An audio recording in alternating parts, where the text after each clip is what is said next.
Hey, what's up, free thinklings? Welcome to another theological dust up hosted by Free Thinking Ministries. I'm Dr. Tim Stratton, and with me today is a very special guest. But before I introduce her, let me encourage you to subscribe to our YouTube channel and smash that like button on this video, and hey, ring that bell. In all seriousness, I think today's guest has one of the most important messages on the face of the planet today. And you can help spread this message and spread this truth by liking and sharing this video. So with that said, it's my pleasure to welcome someone who I've recently started to see as a hero for fighting for truth, fighting for justice, biblical justice. So ladies and gentlemen, here she is. Welcome to the show, Monique Duson. Here she is. Hi, a hero. That's strong language. Well, that's right. I think you are a hero, and I'll explain why more as we discuss this today. But Monique, the first thing that we got to do is we got to get our audience to get to know you. So tell us a little bit about yourself, and then also tell us about the Center for Biblical Unity and how it came about. But yeah, first things first, tell us about you. All right. Well, my name is Monique Duson. I was born and raised in Los Angeles. I spent the first 16 years of my life in, sorry, I just knocked my table and almost knocked my whole laptop off. Y'all better pray. I spent the first 16 years of my life in South Los Angeles and then moved up to a suburb called the Valley or North Hollywood, and spent time there until, I went away to Biola. Yeah. And from Biola went into social service. At Biola, I got acquainted with the idea of critical race theory. And now growing up, it was something that didn't have a term, but it just always was. It was kind of like the underlying conversation all the time among the adults, of white people are like this, or black people are oppressed because of that. I remember seeing the riots. I lived in LA during the riots, and they happened like on the street that I lived on. Really? And how old were you then? I was sixth grade. Okay. About sixth grade. And just the conversation then being that, we'll never be able to get along because blacks and whites, black people are like this and white people are like that. And white people always think they can do us any kind of way. And so this is just kind of the rhetoric that I heard growing up. And when I went to Biola, a lot of the rhetoric then became more of philosophy, more statistical. It had numbers to it. And so I remember reading this book, Why Are All the Black Kids Sitting Together in the Cafeteria? And now truly, when you go to the CAF, I know you're a Biola person, so when you go to the CAF, we all sat together. It just it was what it was. But aside from, us having shared things in common, or I went to Biola with three of my good friends. We were best friends. And we sat together because we came from the same church. We lived in the same neighborhood. Actually, before we moved to Biola, we all three shared, the same apartment. And so we hung out because we were like sisters. But this book put so many other reasons why we hung out together, or why there weren't other people hanging out with us. And so it just really solidified a lot of the things that I heard, things that I grew up believing. And my sociology classes, I studied sociology, also just confirmed this idea of critical race theory, and this idea that, Black people are oppressed. We need to work to end the oppression, the marginalization, and things like that. And so from there, I went on to work in social service, doing things from case management to program management. And in 2014, I moved to South Africa to work with kids. I was there for 4 years, a little over 4 years. And then when I came back here, I just realized, like, wow, the states have really changed in the last 4 years. Things seem pretty violent and hostile, and people are angry, and what's going on? And it was all about race and race relations. And I still held to a lot of my views. And then a friend of mine started challenging me on the way that I saw the world. And if I was really looking through a biblical lens, and how was I defining, terms like justice or marginalization, oppression, identity, all of these things. And so the Lord brought me home, and in bringing me home, now I'm having these conversations, and eventually in a conversation with the Lord, he told me, that I was wrong. Like the way that I was viewing the world wasn't according to how he had, what he believed, or his thoughts for the world, and his thoughts for Black and white people, or brown people, or, whatever people group. And then I needed to repent from a social justice narrative. And yeah, I was as shocked as you are just now. Yeah, I was like, what? But in repenting, the Lord then graciously began to break down the paradigm and really rebuild it with something that is historical, something that is centered on scripture. And yeah, it really gave me I think a passion and a desire to speak into this space. I would say up until this, I had been a kid person, always working with kids, and now being home and seeing this new space that he has me in, I just want to make sure that we're able to speak truth into places of deception. And so I started the Center for Biblical Unity to be able to do that. Yeah. How'd you start that? I mean, what was the first step you took in starting the Center for Biblical Unity? The first step was I said no. I was like, no. Yeah, the Lord put it on my heart back in, I would say, October, November of last year. And I just drug my feet. I was like, no. And I think I said no because I didn't know what it was. I was like, what is this Center for Biblical Unity? What am I supposed to do with this? And so I had a couple of my own ideas. Like, well, I can go and talk to pastors about how they communicate with their team or their parishioners about unity. I can do some blog posts. I'll speak here and there. But literally that was it. Had no other thought or desire to do anything, with it. And so in January, Krista and I, my friend, we were invited to speak at the Women in Apologetics conference about biblical unity and what is critical race theory and why do we think that, it's a problem right now. And so we did that. But I was like, well, if I'm going to speak, I'm going to need to funnel people somewhere. And so I started the paperwork for the Center for Biblical Unity. Yeah. But literally it was like, well, people are going to need a landing place after this conference. So here, let me do this. And then, maybe I'll go speak or things like that. Had no idea. Our articles of incorporation were signed off on February 24th. Okay. And by May, we were fully I felt like things had blown out of control so much. I went from 39 followers to over 6,000 on our Facebook page, receiving emails from literally all over the world. Right. I've had conversations with people in South Africa, in London. There's people in Korea or South Korea that are, acquainted with our work. And so, yeah, the first step was for me to say no. Yeah. And then once I got a little bit more obedient and in tune with the Lord, we just did the paperwork. And I feel like what I thought was going to be something really small and just a way to help pastors talk about, unity has blown up and become, I guess maybe a force to, warn Christians about critical race theory, and then also to really nurture and bring healing to people who have been damaged by this framework. Yeah. Well, I'm glad you're telling people about critical theory and critical race theory. For those that might be watching that really don't understand what that means, could you kind of give what is critical theory and then what is critical race theory, just kind of a flyover of that? So, well, we'll need to take it back a step to Marxism. So Marxism didn't go over too well, but the thinkers of Marxism came together in the mid to late 30s or maybe early 30s. And they compiled something called the Frankfurt School. And it was all these different thinkers from these different strands of Marxism.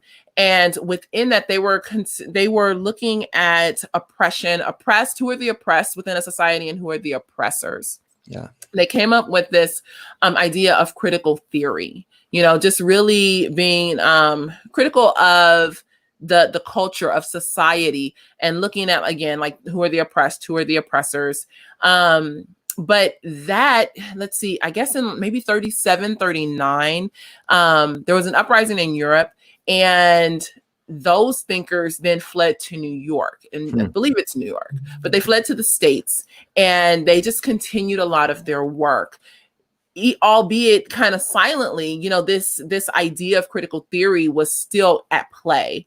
And now we fast forward years later to even people like Martin Luther King and the civil rights movement, and who are the oppressed and who are the oppressors, looking at some of those like that wording, or just the societal construct. But in, let's see, the mid to late 70s, you get something called critical legal studies. So you have, I want to say, Derek Bell, not Kimberly Crenshaw at the time, Bell and perhaps Delgado at that time were really invested in looking at what's happening in the legal field that's keeping people oppressed. So we had this whole civil rights era where laws were being made and overturned and things like that. But on the back end of that, now in the late 70s, they're not seeing those things being upheld. So what's happening in the legal field, where this framework or these laws and all of this work that had been done is no longer holding up or producing the equitable outcomes that they think it should. So they had critical legal studies.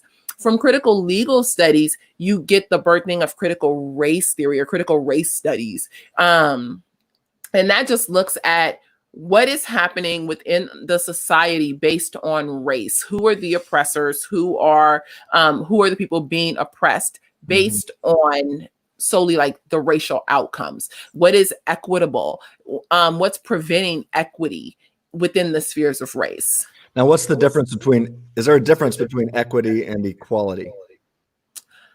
Yes, I would say that equity is making sure that we all have the same outcome.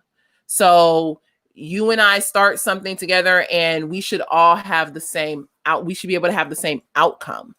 Equality would say we all have the same opportunity. We all have the ability to be able to start something. We have an equal footing at the cross, but the outcome, what I might do with something versus what you might do with something, will be completely different. So equity isn't always something that we, in my opinion, need to fight for, because there's a lot of people's own personal choice that comes into play. How do I determine that every outcome is going to be equitable? Right. Every outcome is going to be something that is the same, because what I do with something is going to be different than what you do with something.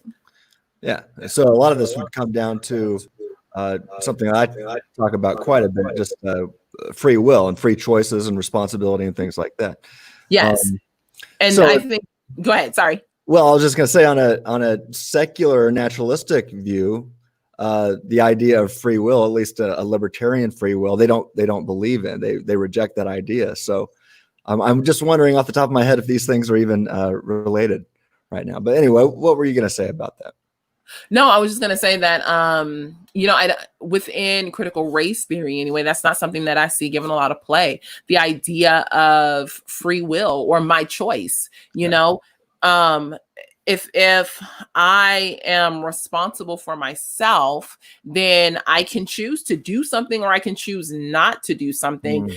But the outcome of that may not necessarily be equitable. Right. If I choose to sell drugs and go to jail, that's going to be a problem. And I can't say, well, why didn't I become a millionaire? Why didn't I get to own a home?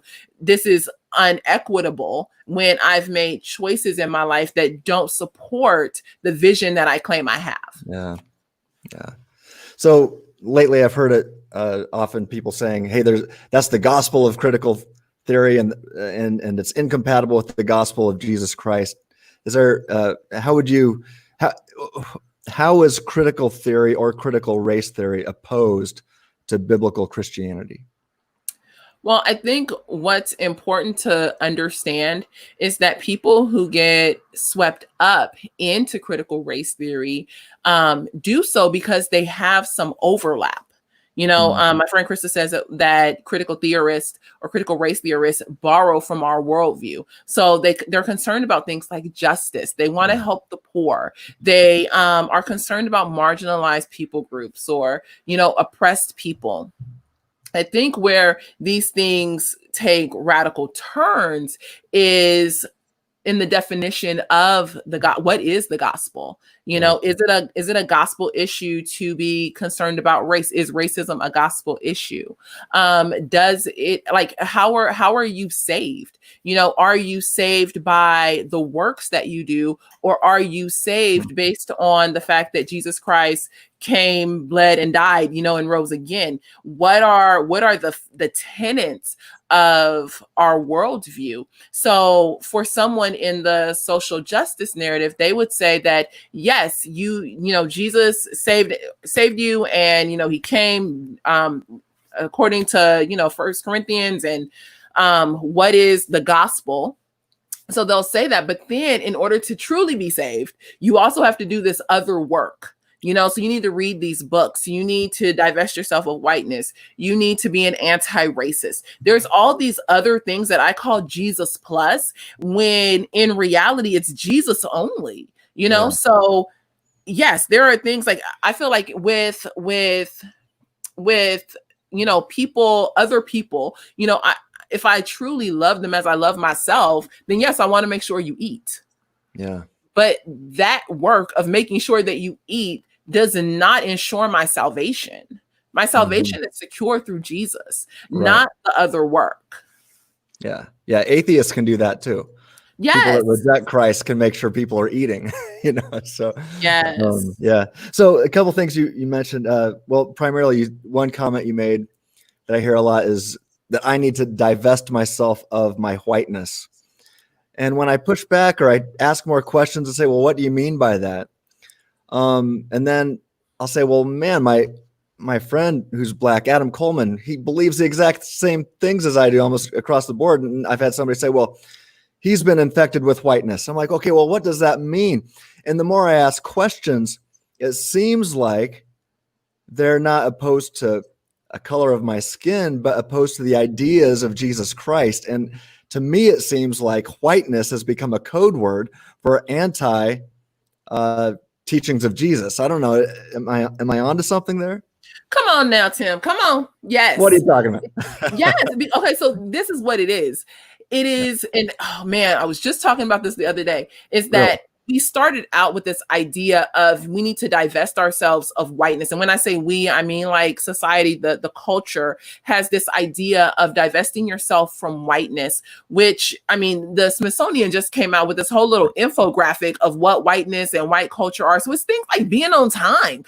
Like, I can't be on time and be black. Like, really, or just the, like, disrespecting authority, being polite was on there. What are you trying to say about black people? Wow. Really?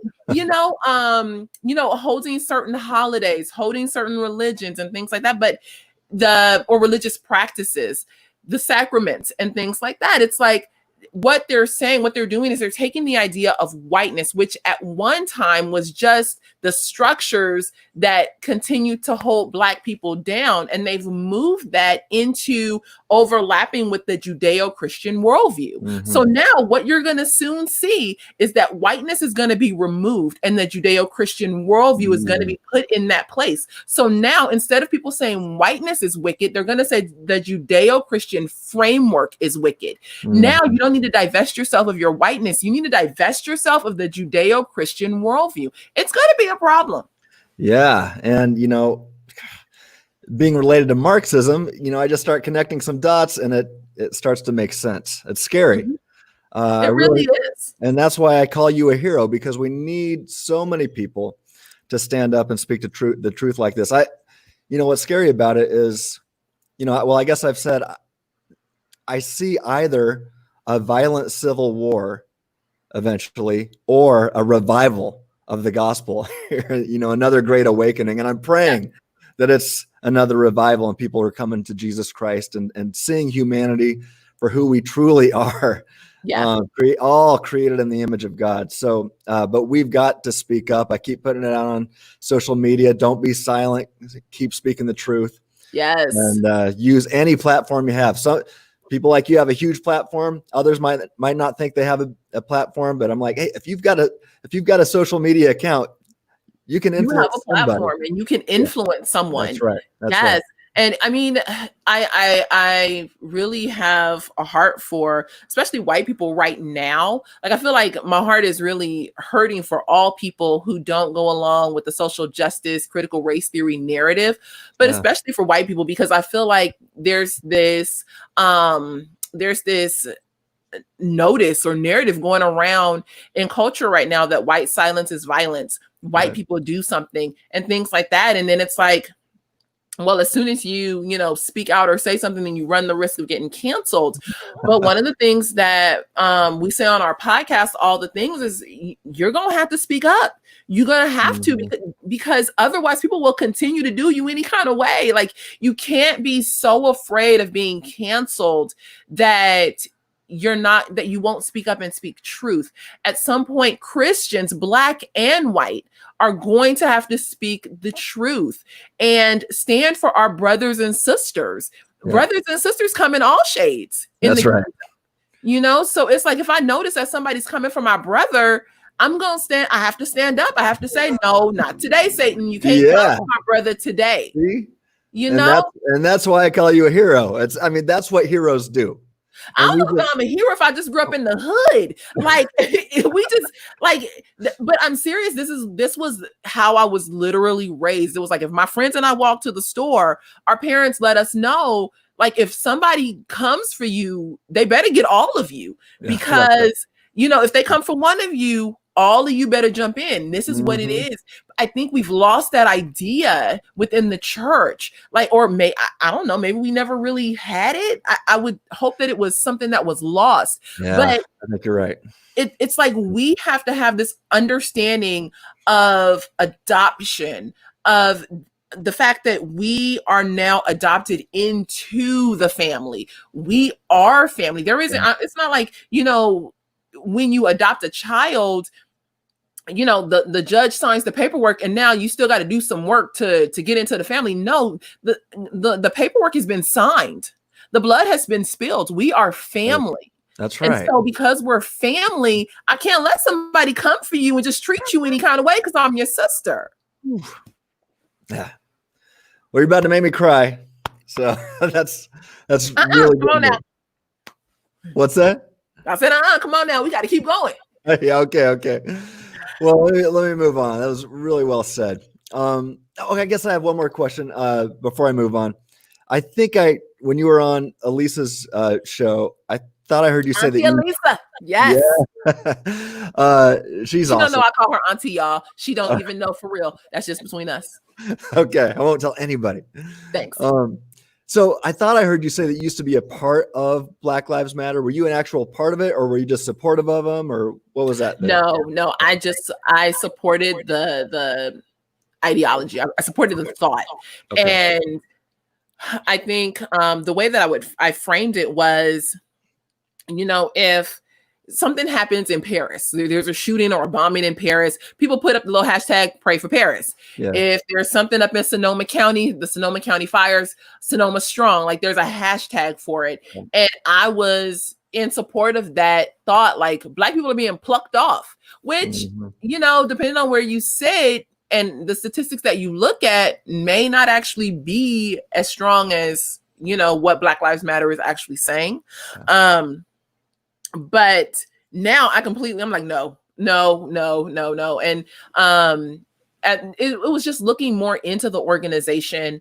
The fact that they don't support the nuclear family, they don't support the Black father, they don't speak out against abortion. They want to raise up trans families, black trans and things like that. When there's white on black killing, they're everywhere. They're, saying we should go out and riot in the street. But you go to Chicago and 14 people died at the hands of another black person, and it's crickets. So what black life do you support and which black life do you not support? So yeah, no. And when it comes down to things like the hashtag versus the organization, the organizers of Black Lives Matter they don't want the hashtag to be used without the use of the organization. They don't want those two things separated. And so, and that's their words. I heard that in an interview from one of the organizers. It's like, I wouldn't want to use the hashtag anyway, knowing that that is the stand of the organization, because I think that it can be easily conflated and people aren't necessarily separating those things out. But when, I think her name is Patrice, maybe, when she came on and said, these things need to go together, those are her words, not mine. I don't think Christians should be using that. Now, we can come up with something else quite as clever, right. But yeah. And I've been saying that, we need to replace that phrase with the Center for Biblical Unity and biblical justice and things like that. But so I wanted to ask you this: what would the Center for Biblical Unity have in common with the people the Christians out there that want to say hashtag Black Lives Matter, and you're saying no, you shouldn't do that. But what is it that they are finding that they like about Black Lives Matter that they can also find with the Center of Biblical Unity? What do you guys agree on, I guess? We agree on the idea that Black people shouldn't just be plucked off, that we shouldn't be victims of racism. Right. Yeah, I'm Black. Hi, like Black lives matter. I have a Black brother, I have Black sisters, I have Black friends, like to me, Black lives matter. And there's a way that we can affirm the dignity, value, and worth of everyone. It doesn't necessarily have to be only like when I go on the website for Black Lives Matter, they say, well, we don't want anyone to experience racism. That's tragic. We are especially concerned about the Black life.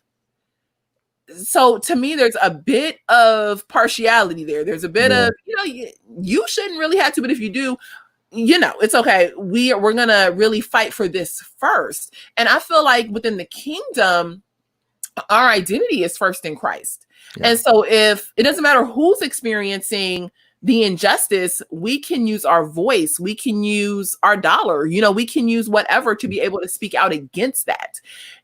And I would say a case in point is when you look at right now, anyway, in culture, the canceling of white men. How do I use my voice to speak into that? How does a white woman use her voice to speak into that? How does a Black man use his voice to speak into that? And I can use my exact same voice to speak out against George Floyd being killed. Mm-hmm. We don't have to be so separated in our thinking that I can only choose one or the other. Yeah, that's right. Well said. All right. Well, let me move to this next one here. Last week, I wrote an article entitled "An Important Message to White People." And I was fanning you for real. I was fanning you. Yes, I was. If you don't know what fanning is, that's something in the Black church when they get a fan. Yeah. And when you say something real good, they just, woo! Yes, I was fanning you. You said something real good. Well, thank you. And you were kind enough to share the article on your Facebook page, and got me a lot of clicks and reads on that. So thank you very much. It was well received for the most part, but I made one passing comment that I got some pushback from, even on your page, from even from some mutual friends that we have, and even got some pushback here from my church here in the middle of Nebraska. And so I did go back and I kind of rearranged some words and made some edits, but this is what I originally wrote, and I wanted to get your opinion on it. I said, quote, "I believe that racism, at least the traditional definition of the word, has largely been vanquished from America. Sure, there are some echoes of past racism lingering in our culture, and these echoes must be addressed and dealt with within a peaceful, loving, and rational manner.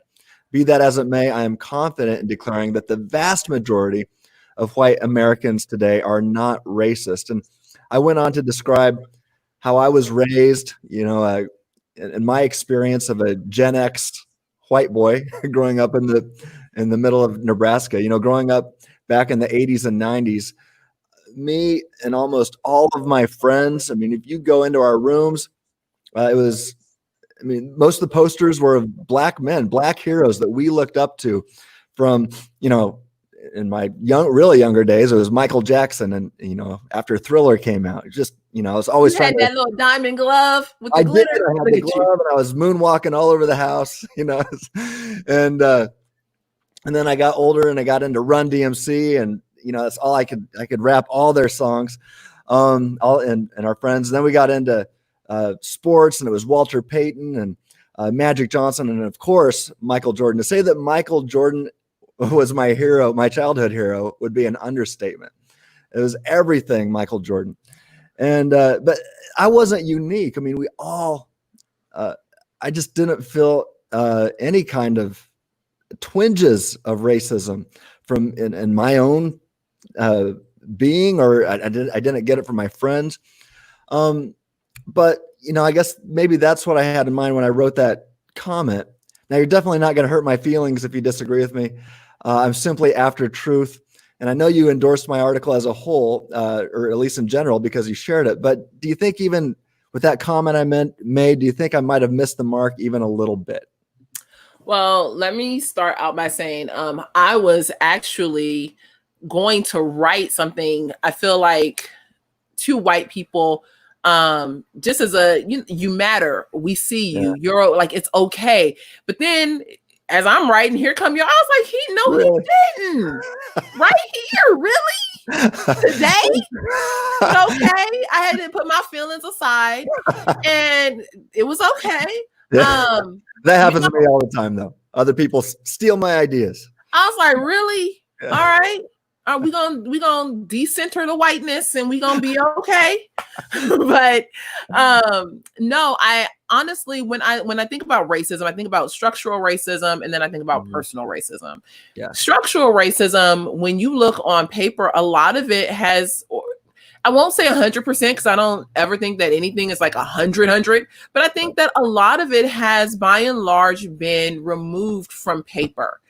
What do you have left then? You have people's hearts. Now, does that mean that every heart is racist? I feel like that's making, or that most hearts are racist, or 50% of hearts are racist. I don't know. Like, I feel like that's making assumptions about people's hearts. Now, what do I do know is that the human heart has bias. The human heart has pride. The human heart is wicked. And if we're ever looking to get rid of racism 100%, then we have the wrong goal, because that is just not a goal that we're going to be able to attain, because the human heart is wicked. We will always work within pride. We will always seek our own goods. We will always look to blame someone else when something goes wrong. Look at Adam in the garden. Hey, what happened? Who told you were naked? Hey, that lady over there, the one you gave me, how you gonna blame God for something that you did? You gave me this lady. I'm like, Adam, you come in two sides, man.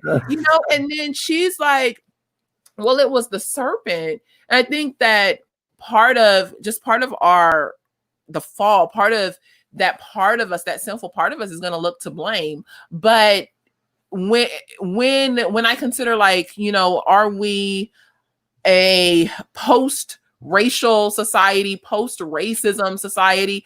I don't know. I don't think that by and large, am I going to go out and, feel like every person I run into is, carrying racism in their hearts. No, I don't think so. Now, is it possible that someone could, be holding bias that even they are unaware of? Sure. Why not? Because I do. I got some stuff, and then I'm like, Lord, I know I need to repent. Okay. So there's that. I don't know if that answers the question. Like, I'm not trying to be vague about it. I just am saying, like, we have to be careful before we start to assume the motives of other people, and especially assume those motives based on the color of their skin. Yeah. I can't say that, oh man, everybody in America is racist because somebody didn't hold a door open for me. And now I'm accusing them of a microaggression. So every door that gets closed on me is now a microaggression and makes every white person racist. Ooh. That sets me up as judge over the motive of somebody else's heart. Mm-hmm. That's not biblical. It's not scriptural, Yeah.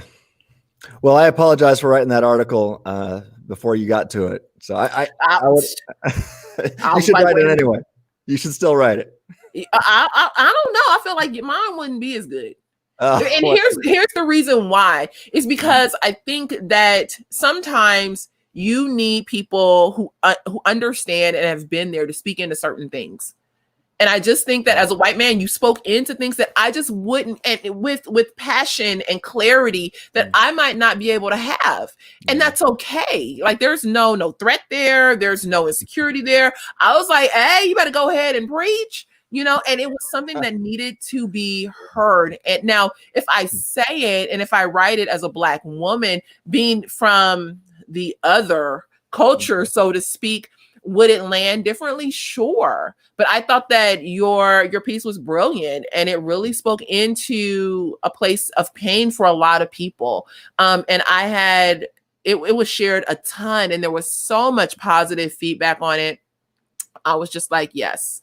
And I think the comment that, where there was a little bit of pushback, you were so gracious and humble in your response. So yeah, kudos to you. Well, thank you. Jose asks here in the comments, I'm late to the party. What article is Tim speaking of? It's on freethinkingministries.com and it's entitled An Important Message to White People. And it was inspired because I saw some people, good Christian people who have never, I don't think, like I said, I don't think they've ever felt a twinge of racism before. And I've heard them speak out against it before. But then they see the riots in the streets, and it hasn't hit here in our neck of the woods. It hasn't been a problem here, a little bit. But definitely all you got to do is watch the news. And I think they started feeling, I don't know, I had to say, hey, wait, stop. Take your thoughts captive. Don't go down that road. Yes. That's what they want you to do. That's what Marxists want you to do, right? Mm-hmm. And so, yeah, it's all about taking your thoughts captive. It's easy to play on that, and then that the goal is to build up more racism. So they show things, they say things, it plays on maybe an unconscious bias that I have. Mm-hmm. And then I speak, and that becomes a racist act. If I begin to harbor the bias and the anger, and now I am in a mindset of, well, all Black people just like to riot. Right. Black people just want my money. And I begin to now spew this rhetoric and it becomes encapsulated in this premise of all, then I'm really coming into some dangerous territory. Yeah. So it is good that we investigate these things. Yeah, and I don't know if this is true. Somebody gave me a stat today in passing. They said only 1 out of 8 rioters are Black, because a lot of them are Antifa and stuff like that. So I'm like, y'all, you don't even want to know. You don't even want to know. I do. Okay, so look, I'm gonna need woke white people to stop. Because the voice that comes out is that this is what Black people need. So like, I would wonder who wrote that article for the Smithsonian. Like, who made that infographic? Because these aren't, in my experience as being a Black woman, things that are historically put down or passed down from the older generation to the younger generation. Like we do have some. Don't tell nobody, but we can have some issues with time. But but aside from that, like, we want our kids to get an education. Being polite is something that's ingrained in you from the beginning. You always speak to your elders. You always treat other people with kindness and respect. So the idea that being polite or being educated, or being able to properly do grammar or math, that those are white ideals. really, to me, devalues the Black person. Because what are you now saying about me, that I have to have like the remedial math? And there's no shame on you if you in remedial math, but if I can excel beyond that, if this is what I am capable of, but now you're telling me that if I'm capable of that, I am now participating in a system of whiteness, and whiteness is wicked. Would I ever then ascribe to something, like, would I try to get there? Yeah. It creates a victim narrative. So now things like time, where to me, I have fired people for not being on time. Now it's like, well, can I even fire this person for not showing up on time if they're a person of color, when showing up on time is a white ideal? Wow. How does that work? Because you can't be late to my meeting. I'm sorry. Right. we got to be clear. Yeah. Well said. All right. At the end of that same article, I did offer a comment to people that weren't white, in case they stuck around. I thought you was talking to me. I was like, yes. And I said, quote, "If you are not white and also a Christian, your voice is extremely powerful at this point in history. Indeed, you truly have non-white privilege. I implore you to take advantage of this privilege that you've been blessed with at this time, or at a time such as this. Use your powerful voice to speak truth. Use your platform to speak against the evils of BLM and Antifa and Marxism, which is arguably the single philosophy responsible for the most injustice and the greatest suffering this planet has ever experienced." End quote. And then I went on to note that we've already talked about here that I referred to you as a hero, and I meant that. So thank you. And because you're defending the human race, you're defending even white guys like me. So here's my question to you, Monique.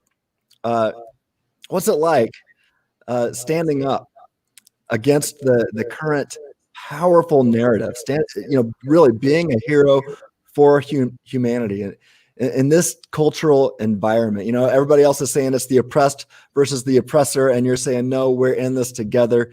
So I'm sure you're being attacked.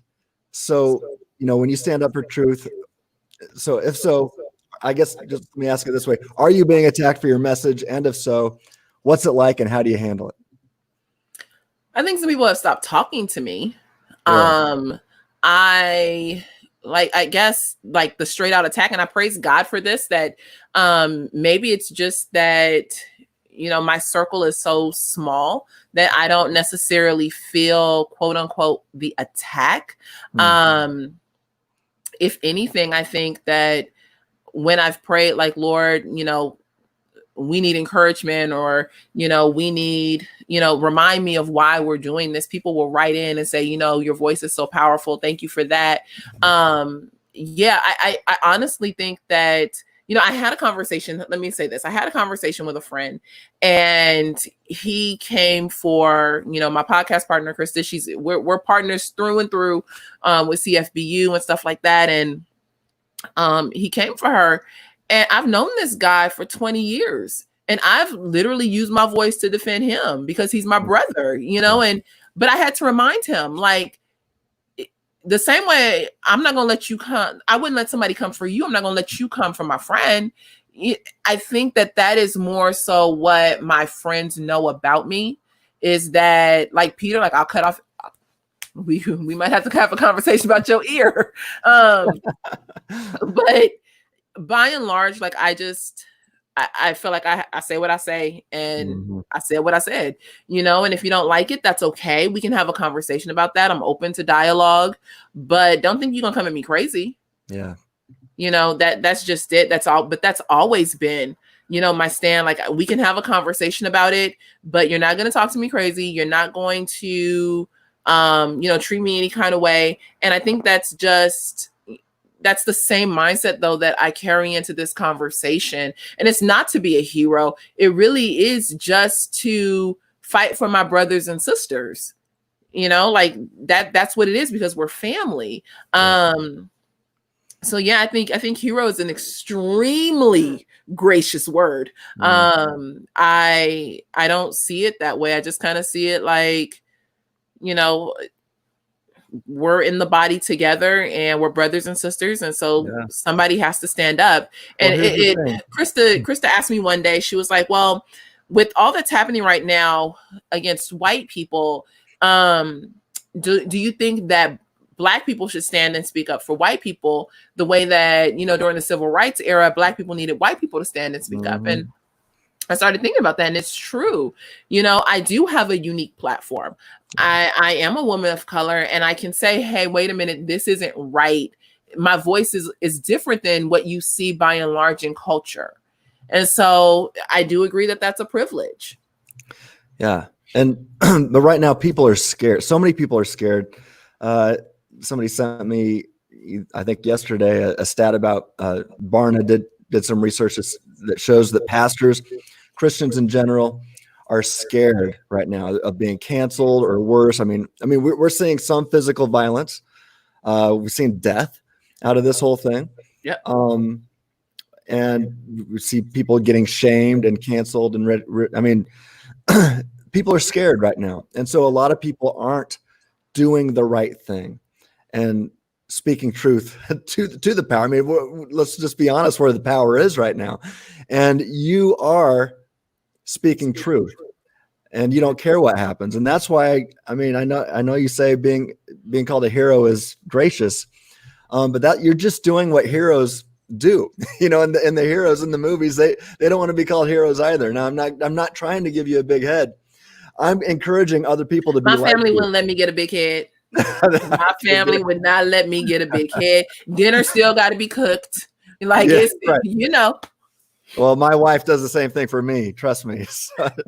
But I just want to encourage others to follow your lead here. Because we need the masses. I mean, we hear about the silent majority, and we can't be silent. Yes. Right now. The Christians who know the truth cannot be silent right now. I've seen some people are like, oh, we just need to be quiet and let them see Jesus in your heart, you know, reflected off you. Well, that's great. You need to do that, but you also need to speak the truth in love. It doesn't mean you're not loving.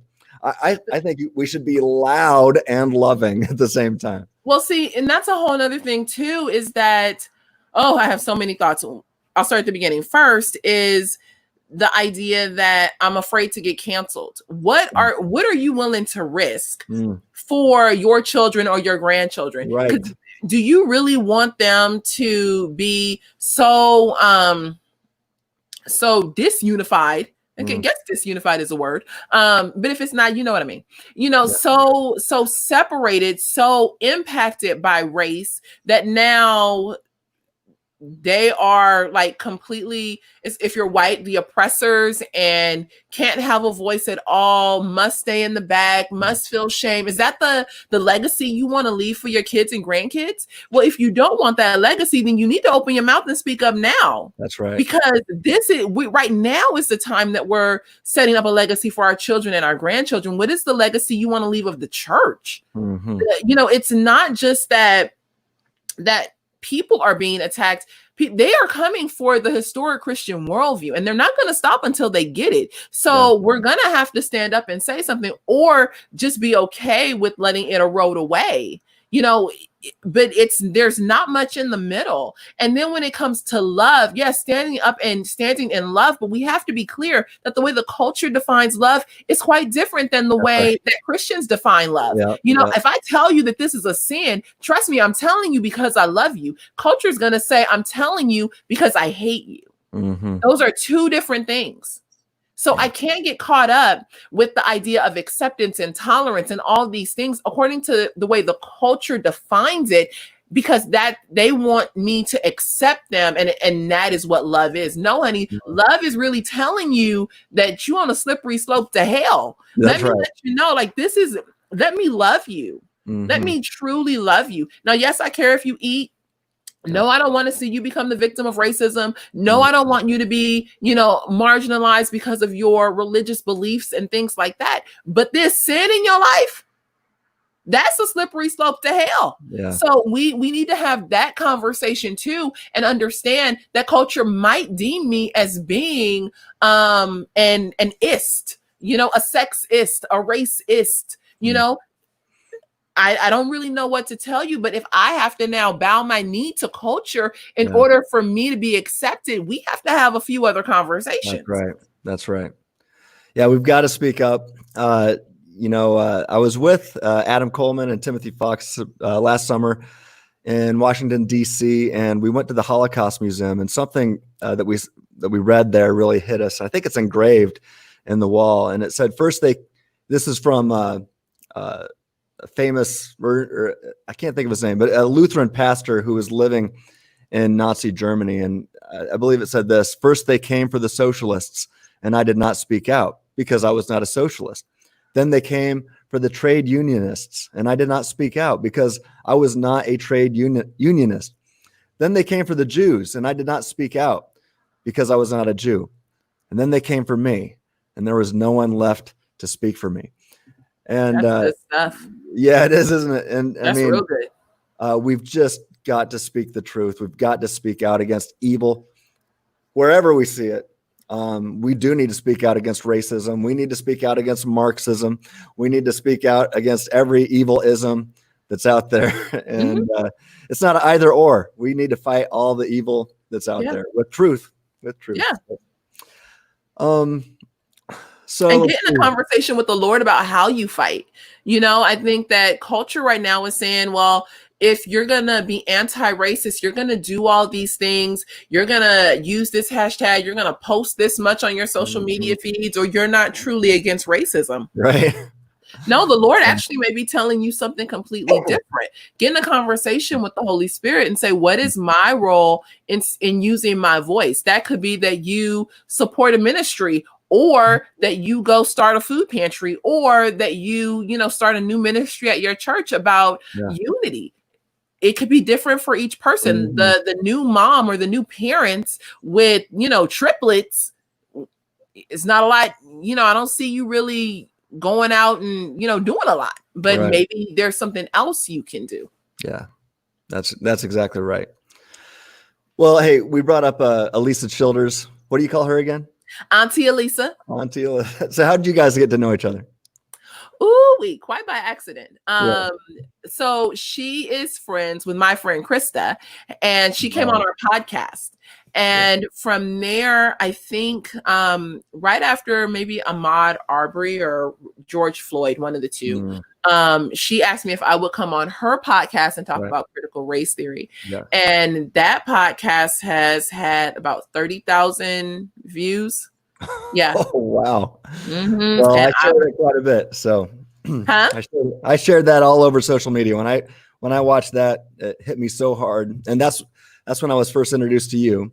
When I first heard of Monique Duson, I was like, wow, this person is awesome. And but anyway, on that podcast, you mentioned that you said earlier today too, you learned critical theory and critical race theory at Biola. And so my Free Thinking Ministries colleague, Tim Fox, and I we're both Biola grads from 2014. So when we heard this, we were extremely shocked and concerned. And one thing's for sure, that these ideas would never survive in the apologetics department at Biola where we were at. I'm thinking of professors like Kevin Lewis and Scott Smith and Clay Jones and Sean McDowell. They would never let those kind of ideas take root there. But anyway, as a fellow Biola Eagle, what kind of things were you learning there at Biola? And I mean, I guess I'm still shocked that those ideas would even take place at a really good Christian college. You shouldn't be so shocked. Really? Yeah, no, don't be so shocked. Why do you think there's no way it would get into the apologetics department? I wouldn't say that either. Really? Yes. I mean, I'm not trying to put people out there or, or like demean Biola or anything like that. I'm about to go back for seminary in like 3 weeks. Are you really? What are you going to major in? Huh? What are you going to major in? Theology. MA in theology. Really? Awesome. Yeah. Good job. So no, it's not to put it out there like that, but I think Biola has a rough history when it comes to race. Mm. And some of the founders had some rough beliefs about Black Okay. people. Really? And with that, I think that where we find ourselves today is that there are, at least in the undergrad, a lot of concerns about race and wanting to do the right thing and wanting to overturn, ideas that have been set in place and wanting to make things equitable, so you get a lot of conversation around critical race theory, even though they're not using those terms. It's the same frameworks. Really? Yeah. When I was doing sociology, it was just a lot of explanation as to why things were the way they were. Why it would be important for us to use our voice, to speak out, and why some things would never change. So you have that. Now with the apologetics community, I think there are some strong people. You name them. Scott Smith, Thaddeus Williams is doing undergrad stuff there. Sean McDowell, JP Moreland, Clint Arnold, all of these people are there, and they're really holding the front. They're really wanting to hold that biblical line. Yeah. So, I would say, yes, on one hand, no, it's not coming into the apologetics community or into the seminary because of these people. And yet let's not forget how much we need to pray for that institution, for the seminary, because I think there is a goal that that this ideology would be put forward. Yeah. But no, I think you're right. They're definitely holding the line and doing well with that. Well, that's good to know. I'm glad to hear that you're going to getting a theology degree. I just got my doctorate in theology. Oh, wow. In South Africa, by the way. Really? What school? Northwest University in Potchefstroom. Okay. So, yeah. Where were you at there? I was in Cape Town. So I was right outside of Cape Town in Stellenbosch. Okay. Now, I didn't live there. I did it distance learning. So I was only going to go there for my graduation, and then COVID hit, and I couldn't even do that. So I haven't been there yet, but I can't wait. I really want to go there and visit my supervisor and some of the other professors there. And yeah, I never made it over to Potch, but yes, go to Cape Town. I would say visit Potch and then go to Cape Town. But yes, I do have friends who live there. Really? All right. Yeah, who moved over from Cape Town. Yeah. Cool. Well, I'll make sure to do that. All right. John White wanted me to ask you about books. Oh, John. Look at Uncle John. That's right. Hey. He's a good friend. Yes. I think you and I have a lot of the same mutual friends. Yes. But anyway, the secular critical race theory canon, if you will, contains books like White Fragility and How to Be an Anti-Racist. Are there any so-called Christian books? And by I say so-called Christian books. Maybe they are born again authors, but books or ministries that have been infected with critical theory or critical race theory that we should be concerned about, some that we should simply avoid. And then, are there any good Christian books that you would recommend for racial reconciliation and just to talk about to learn about these issues? I would say start with The Third Option by Miles McPherson. He does a really good job. So this is the pro side. He does a really good job of really looking at how we can come together as brothers and sisters. And he starts with the premise of honor. If I can hold you in a place of honor because you're my brother and sister, because you have dignity, value, and worth, even if you're not a Christian, how far will honor take us? I lead a book group through that. A virtual book group, and I think it's a good book for people who are beginning with conversations about race and unity. that I think that's kind of the only one that I found. I am gonna start Oneness Embrace by Tony Evans. I've heard some good things about that. But I'm just not sure, and because I'm not Yeah. sure, I don't really You feel can't- comfortable saying, Yeah, you can't endorse it yet. Yeah. Mhm. Now with ones to be careful of, I would say The Color of Compromise. Okay. And let me say this. For book reviews that are really well done, check out Dr. Neil Shinvy's website at shinvyapologetics.com because he goes through a lot of these things. I would say avoid white fragility at all costs. Just, Yeah. I mean, that's not even, I mean, yeah, she has a, I think she might be Universalist, Unitarian, something like that.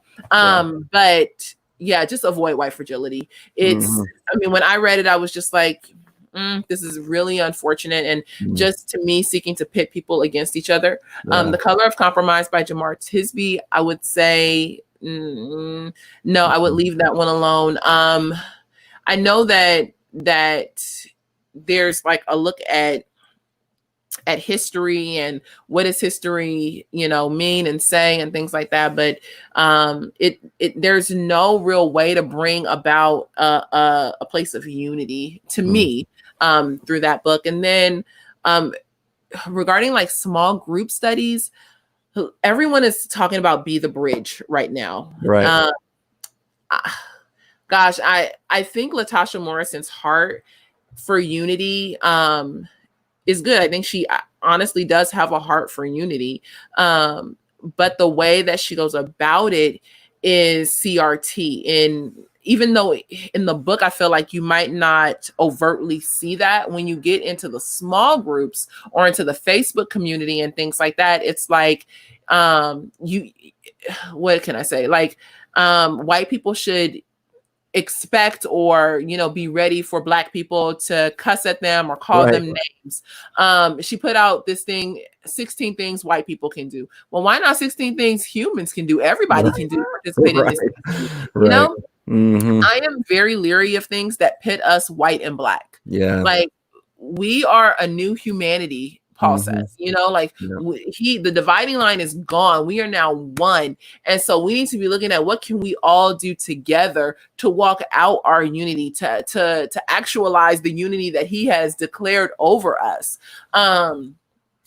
So yeah, I'm really leery of Be the Bridge. I think that many people become damaged through that because there's, this idea that if a Black person or a person of color says something or posts something and they don't want any white person to respond on it, then white people can't, respond. It's about learning your place if you're white, learning to stop or steal your own voice so that you can decenter whiteness and put a person of color or marginalized voice to the center.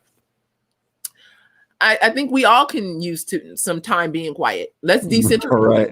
Can we just decenter us, and put the scripture back as the first thing? So yeah, Be the Bridge, I would say hold off on. And then there's What Lies Between Us.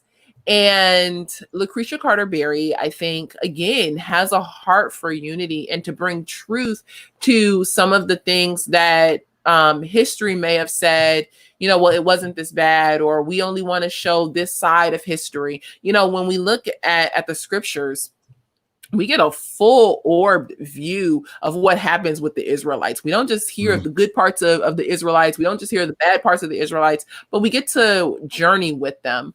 And so I think with What Lies Between Us, there's a goal of looking at history and things like that, but also this idea of whiteness. Again, it's divisive. And so I'm like, if it divides us, I personally tend to stay away from it. Now, are there things that, white people could learn about Blacks? Sure. Are there things Black people could learn about whites? Sure. How do we come together to learn these things about our histories? How do we come together to understand, the pain that each people group has, endured and experienced? I do think that history is missing some things. Now what can we do to have more fuller history? But that's a together project. That's not because you're white, Tim, you need to sit down and just listen to all my history either. Well, so you're saying you're recommending the third option. That's the good book. I'm recommending the third option, especially because I can see it being used in a small group study. It has questions and things like that, so people can answer those. What is the name of that book by George Yancey? Beyond Racial Gridlock. I've gotten about halfway through that, maybe a little less than halfway, and from what I see so far, it's good. It asks good questions. He poses good thoughts, and it's not CRT. I think he holds a middle ground position. So there's that. I'm working to release curriculum. Well, that was my next question. I'm in the very, very beginning stages. Very beginning. So it's a curriculum, or it's a book, or it's both, or what are you doing? Right now, it would be a curriculum, like a video curriculum, something that you can do in a small group, that you can do virtually if needed, that gets people thinking about their own bias, how they participate with other people, different experiential exercises that can be done in a small group context. So that's what it is. Something like a 6-week curriculum, just something to put out to counter some of the narrative of, you're white, so you need to be silent. Like, no, what can we do to bring people together and know that your voice is as important as mine? And really, our voices should still be stilled and quiet before the Lord's. So I'll buy it. Let me know when it's out. Thanks. You need to write a book too. I really think you should. Well, it's not out of the realm of possibility. Yeah. Are you doing a doctorate at Talbot? No. If I did a doctorate, I'd probably want to do it in sociology. I have a thing about know your enemies, and I'm not saying that people who hold a CRT are my enemies, but framework I feel like it's antithetical to the gospel, and so I want to understand all the ins and outs. But that's my plan. The Lord could tell me, no, you're going to do a doctorate in, whatever, theology, apologetics. I have no idea. Right now, I'm just trying to get through my 2 years of my master's. I mean, it really sounds like you're a philosopher. You're a budding philosopher at any rate, because, I mean, you're talking about the enemies of ideas, right? And that's, I mean, you're a theologian and, a philosophically minded theologian, as far as I'm concerned, because you're really interacting with ideas and these, the shallow philosophies that can take us captive, and we need to take them captive. And I like what you're doing. I think I do know with high degrees of certainty that if you authored a book, it would sell really well. I mean, you've got it. I mean, you've already expressed so much great content just here. Just write it down. You got a book. You're good to go. Let me ask you a couple more. Wow. You don't think so? I don't know. I really don't. I think right now I'm just focused on, what are the practical steps that people can take? How can I put that down? The practical steps to really, achieving unity, working toward unity. And when I say practical steps, it's not like the social justice warrior of doing the work. We are unified. We are one in Christ. But what can we do to make that more tangible? And putting forth ideas, like if you're in a space that's all white, does that mean it's not diverse? Like, can we have that kind of conversation? Because I feel like people are like, well, we need diversity, then we're all white. But you're not all the same. You bring diversity. And if you're having these kind of conversations, even if you're in an all white group, who's to say that you're not going out and impacting your job that's filled with many people of different ethnicities? I'm just like, I really want to begin offering people like some practical tools, practical steps, things to think about within their daily life. We did our conference, and I'm just going off on tangents. You can stop me anytime. Hello. But we did our conference this last weekend called UP Conference. Uniting People is what UP stands for.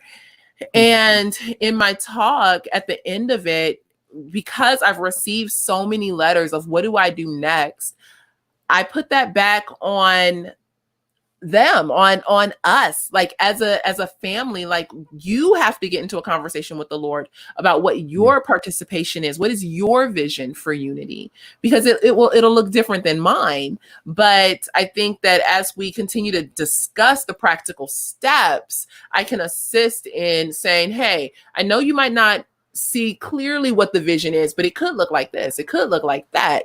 There's so many different options out there. We serve such a creative God, and Right. we're created in his image, so we're creative too. Yeah, that's exactly right. So, I mean, these questions are, I mean, I don't like the term average Christian, because I don't think any Christian is average, but you know what I mean? It's people that aren't in, going to Biola, or, whatever. They might not have a YouTube channel. Yeah. What's the average Christian? I mean, the average Christian, they got a family, they've got responsibilities. What can they do to start making a difference? What would you tell them? I'd say pray, and then get in a conversation with your family. Like, if you don't want racism to continue, start having conversations with your family. Yeah. If you want to change the narrative in society, start having conversations with your kids that everyone is created with dignity, value, and worth, that we are all created in God's image. How do we treat people? Just because someone may look different than you does not devalue them. It doesn't mean that they have a different dignity, value, or worth. Get in conversations. Kids are amazing, and when a child points out something about someone else that may be different, like, you don't have to fear that they're racist. Just have the conversation. Yeah, that person's skin is different. Yeah, that person does have different facial features than you. Let's talk about why. Get in a project with your kids of learning the different people groups around the world. What are the foods that they eat? What is the topography of their land like? Take them on short-term mission trips. Get into the rhythm of conversations regarding dignity, value, and worth. And then I would also add to get into conversations regarding identity. If we don't understand who we are and whose we are, there'll be no need for us to go out, because we'll be lost. That's right. Well said. I think it all comes down to that. When we understand what it means to be made in the image of God, number one, and then we understand the objective purpose for our existence. And I think it really boils down to love. We were created to love each other. Yes. To love God and all persons. I like to say the objective purpose of your existence is to love each person of the Trinity and each person the Trinity ever created. It's all about love. And Jesus gave us great examples of that, especially with the parable of the Good Samaritan, looking at people groups who were previously hostile to each other, and one guy going out of his way voluntarily to love that person, to make sure he flourishes. I mean, can you imagine if this world would actually listen to Jesus? I mean, we wouldn't have these problems today. Yes. But thinking about that image of God, that was part of my master's thesis, and even related to my doctoral work. And the soul, I mean, that soul that we each possess, that is in the image of God, that doesn't have a color, it doesn't have a size or shape or any physical features, and it is the likeness of God that truly gives us equality and value. But one thing that I started doing, because especially after starting Free Thinking Ministries, and I felt like I was in a lot of airports all the time for a while, but at least before the coronavirus hit. But one thing I would do is walk around, and every person I see, you'd see so much diversity there. And I would just say, image of God, image of God. Image of God. No matter who I would see, and it's a great exercise. And I've encouraged my son and other young students to do that too. Wherever you're at, whenever you see anybody, just tell yourself, image of God, and it changes how you treat people. When you just start to remind yourself that they're a person in the image of God, everything starts to change. Yeah. So I guess I've got one final question I wanted to ask you, but before I get to that, let's go to some of these coming in. Let's see. Adam, he asks, what would Monique say? Is this your Adam? No, this is Adam Madavi. I hope I say his name right. Adam is Iranian descent, and married to an African-American woman, and is a student.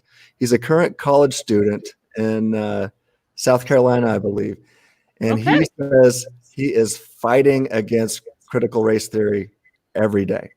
And now here's a guy, not white at all, and Yes. he gets accused of whiteness. And I mean, he says it's a battle every day. So anyway, I had a good conversation with him on the phone the other day, and I'd like to give him a little bit of a platform in the future to speak. But he asks, what would Monique say to the analogy that combats the quote, all lives matter, quote, phrase, and says the black house is on fire and not all the other houses? How would she respond?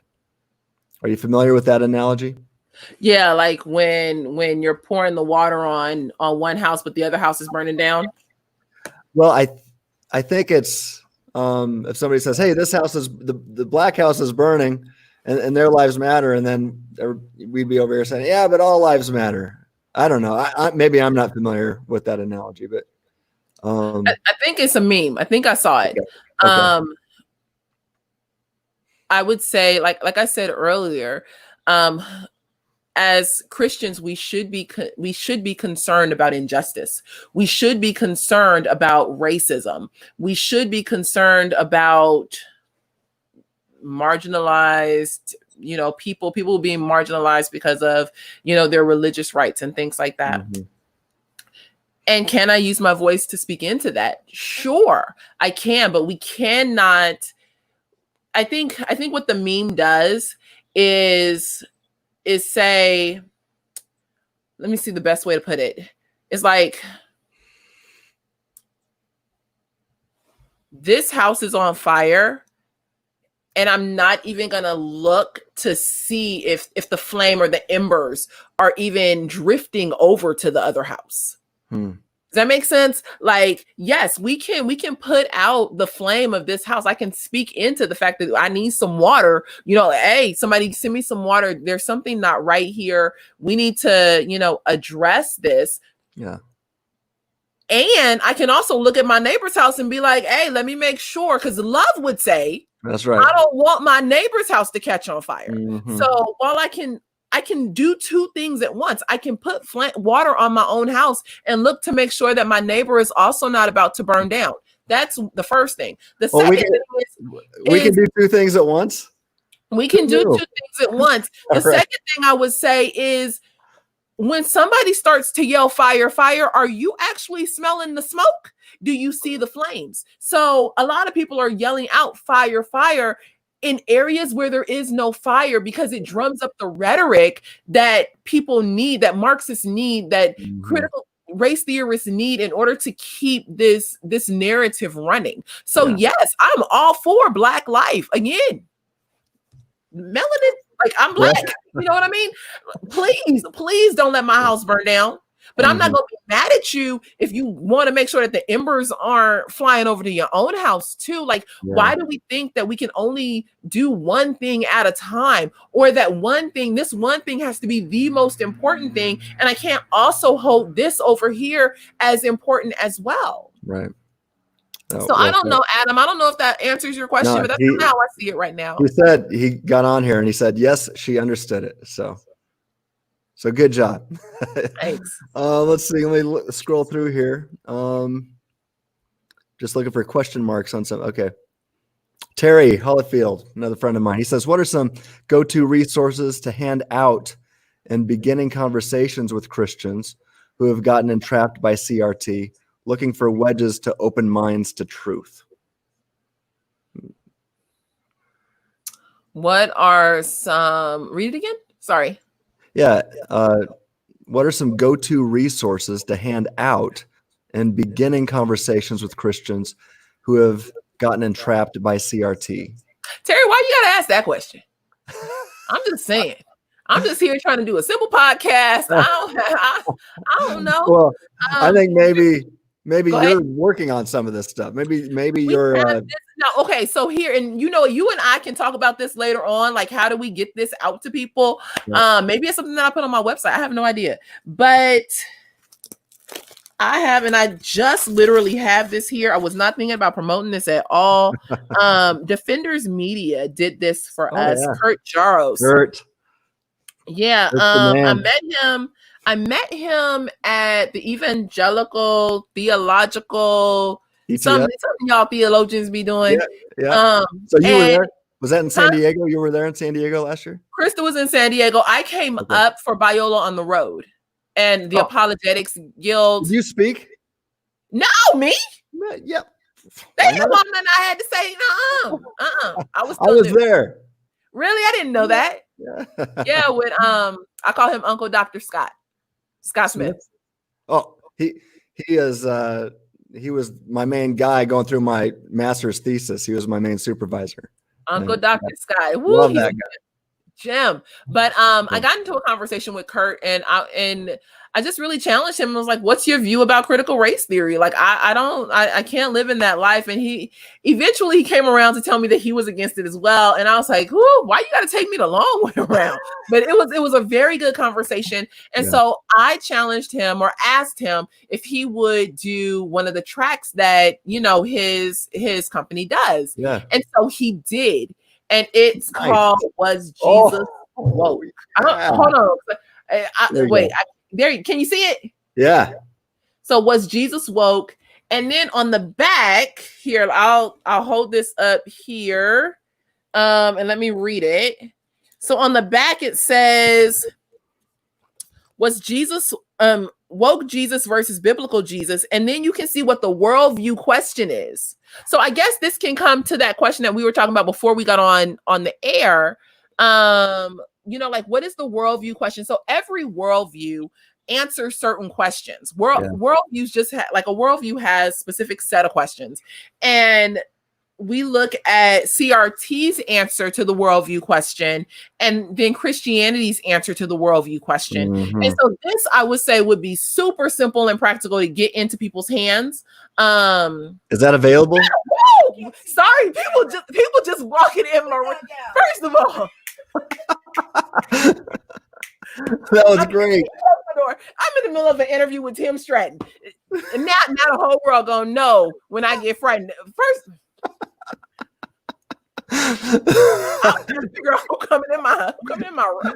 This is the CFBU headquarters, also known as my room. Okay, let's keep it real, people. But anyway, they probably trying to see. I'm telling you, my head can't get big. Somebody was just checking on me, like, "Hey, you gonna be ready for dinner in a minute? Cause I'm hungry." Yes, they try to figure out when I'm gonna make dinner. Okay, it's not. Yes. Yes, I forgot to the interview. Everyone out in the world of cyber world, I apologize. Anyway, back to what I was saying. So we have these tracks. Was Jesus woke? Mm-hmm. And then on the backside, it's just worldview answers. Wow. And so, like the first worldview answer, I can't see nothing with my glasses on. What is humanity's fundamental problem? CRT's answer: being born white, being part of systems of whiteness and oppression. Christian's answer: being born into sin, breaking God's laws. What is the solution to humanity's problem? So what's the solution? Being woke by recognizing my role in oppression and injustice. The Christian's answer: realizing that I am separated from God, but that Jesus died for my sins. What personal, lifelong, orienting core commitments are consistent with this worldview? Repenting from my racist beliefs, actions, even if unknown. #microaggressions. Engaging in social advocacy, convincing others to break down white systems and divest of white privilege. The Christian's answer: repenting from my sins, becoming more holy, conformed to the image of Jesus. Worldview question: how do we know what we know? CRT's answer: personal interpretation and experience, live my truth. The Christian's answer: knowledge corresponds to the transcendent mind of God. The worldview question is: what is the nature of human history? CRT's answer: society is divided into two categories. The dominant group, whites, create a system of oppression by imposing their values on subordinate groups, people of color. The Christian's answer: humans are created by God for relationship with him, pursued by God. And then at the bottom, it just has a note and says, no, Jesus was not woke. Yes, the Bible affirms the equality of all humans, just like critical race theory, and it commands God's people to treat all people with dignity. But no, Jesus does not have a special blessing on the oppressed, nor does the Bible teach that being rich or privileged is automatically a sin. Scripture gives examples of righteous and unrighteous, rich and poor. God looks at each person standing before him, not what race or socioeconomic class they belong to, as being the primary issue of concern. Awesome. So everybody's in the comments saying, where do we get that? Is it Defenders Media or is it on your website? It's neither. I don't know how to get it. I don't know how to get it out to people. He sent it to me. And okay, so yes, family, we need to problem solve together. This is not Defenders Media. This is something on mine. And yes, so Tim, maybe you and I can strategize after that. If people want it, maybe, I don't know if they can contact you, they can contact me.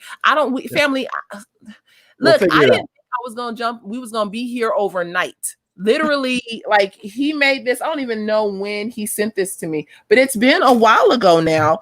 So he sent this to me pre-COVID, before Rona came. Sure. So I was gonna go to a conference in North Carolina and hand these out, and then Rona showed up, and I was like, "Bro, why you got to kill my vibe?" And so now I have these here. I know in this season they are needed. I just am not sure how to get them out to people. Well, I'm just calling Kurt really quick, see if he knows. Oh, I didn't know you had it like that. Oh, I see you. We'll see if he answers. Okay. All right. This is fun. We just chilling. Here. Oh, he's not answering. Got us. Oh well. We'll talk to Kurt. Yeah. Well, yeah, those I think those are going to be awesome. I think that answers Terry's question. When that comes out, that's going to be something people can hand out to at least start a good conversation.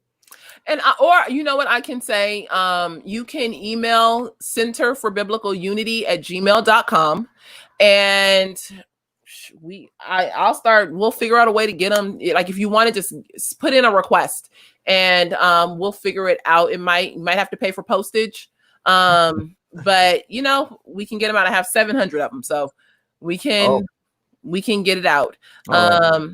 Yeah, that's awesome. Center for Biblical Unity at gmail.com, and let me know that you want the track Was Jesus Woke, and I'll respond and let you know like what the fee is going to be for postage, and we'll figure that out. Hey, Kurt's calling me. Stop it. Yeah. Hey, Kurt, what's up? Hey, Money, how you doing? Hey, you're on a live stream right now on YouTube. I'm feeling fancy. Are you serious? Yeah, I'm talking with Monique Dusan. We're talking about the Defenders Media stuff that you did for it. Was Jesus woke? Hey, how you doing, Monique? He says hi. Shouldn't you usually get people's permission before putting them live on the web somewhere? Well, probably, but you're a different story. I don't care. Yeah, she put the Was Jesus Woke on the camera, and we're just gonna see what we could do to get copies out to everybody. Everybody's wanting them. So anyway, great work, and we'll get it figured out now. We got it. Yeah. If people are interested in getting some, just go to defendersmedia.com, use the contact form, and we'll get them sent out to folks who want them. Defendersmedia.com too. So, all right, we got it. All right. Well, thanks, Kurt. Awesome. Yeah, we'll talk soon. Okay, have a good one, guys. All right. Bye. Bye. Awesome. Okay, so you can also go to defendersmedia.com. Yes. Cool. Yeah. Great. Yes. All right. Well, Monique, I got one more question for you. All right. You've talked about it. How can we support the Center for Biblical Unity? What do you? I want to get it out there. We've got to replace Black Lives Matter with the Center for Biblical Unity. How can we get that done?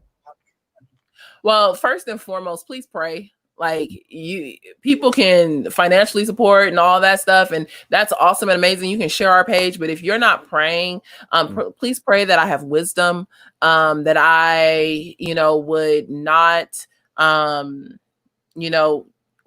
speak out of pride or my own arrogance, or my heart is also, sinful and has its own stuff. And so prayer is first. And that's not to sound, super religious or anything like that. I just need prayer. Like, that's just it. We need prayer. Mm-hmm. Second, I would say get on there and get acquainted with our work, share the stuff that's out there. My friend Krista is putting out, she runs our Facebook page and is throwing out like truth all the time. We want to make sure that we are approaching the conversation of unity from a very biblical perspective. And I think that is even different than racial reconciliation. That's a term that a lot of people in the world we need to be racially reconciled and all these things. No, we need to talk about unity. We need to walk in unity and in oneness with one another. What does that look like? And then I would say, if you can financially support, please do. I quit my job I quit my job 3 weeks ago, 2.5 weeks ago. And I just believe that the Lord wants me to work in this full time. And so I did. I was 3/4 of the way to my fundraising goal. And so I'm like, well, I'm 3/4 of the way there. I know the Lord will provide. It'll be okay. And so that's what I did. I'm going to trust that he will provide for our ministry, that he will provide even more than what I am expecting. There's my own personal needs, but then there's things like printers or paper or pens, like there's just stuff that you need to buy. I might need some more of these Defender Media, cards. There's things that, how do we pay for curriculum and the development of that? How do I pay, to have those things printed and sent to people? There's just a lot of things that fundraising really helps to produce. And so, yes, I would say go to our website, check out our website at centerforbiblicalunity.com. You can select the donate button. You can become a monthly sponsor through Patreon, or you can donate through PayPal, a one-time donation. Our 501c3 status is still pending, but the paperwork is in. So yeah, please support. We definitely need the support. Well, I want to echo that. Please support the Center for Biblical Unity. You guys are doing awesome work, and we've got to make sure you guys have what it takes. The church needs to rise up and make sure that you have what it takes to continue speaking truth in today's culture. So anyway, is there any closing thoughts you might have to tell our audience today? Well, two things. I would say that if you are a church or a parachurch ministry and you're working with leaders or lay people, and you want more work done, you want to begin to open these conversations up more, have us come out. Krista and myself, we make up the Center for Biblical Unity, and we'll come out and we'll do trainings, we'll guide conversations. And if I would leave people with any one thought, I would say to pursue unity. From the scripture in John 17, do not become discouraged, but actually pursue unity. He's already prayed. He said that he's given us what we need. And so if we've been given what we need, we can truly walk in oneness. If you're white, don't be discouraged. We see you, we hear you, we are there. You are not alone. Get onto our Facebook page and receive encouragement. Know that you're not alone. If you're a person of color, know that you're not alone. You don't have to believe the social justice narrative or this critical theory framework rhetoric to be validated as a person of color. You are seen and you are heard. We are with you. I think that would be my thought to both sides. Well, it's very encouraging. Thank you so much for joining us today, Monique. And I'd love to have you back in the future. You just let me know. You set the time and the place. All right. That sounds good. Hey, sorry about that whole little scare with people coming in asking for dinner. Sorry. That was the best part about it. Come on. Hey, to our viewers out there, let me say it again. Please make sure to check out the Center for Biblical Unity. And more importantly, please support this awesome organization with your prayers, with your finances, and by spreading the word. Be loud, be loving, to speak the truth in love. No, it's not a 50-50 kind of thing, truth and love. It's not 60-40 or 70-30 or 90-10. It's 100% of both. So be loud, be loving, speak the truth. And tell people about Monique Duson and the Center for Biblical Unity. Tell your pastor, tell your elders, tell people in your church. Why are we doing this? Because biblical unity matters. Yes. Hey, next week, the well-known apologist blogger known as Wintry Knight is going to be on the show. Now, he's a black man who's got a few things to say about our current cultural climate as well. So you don't want to miss it.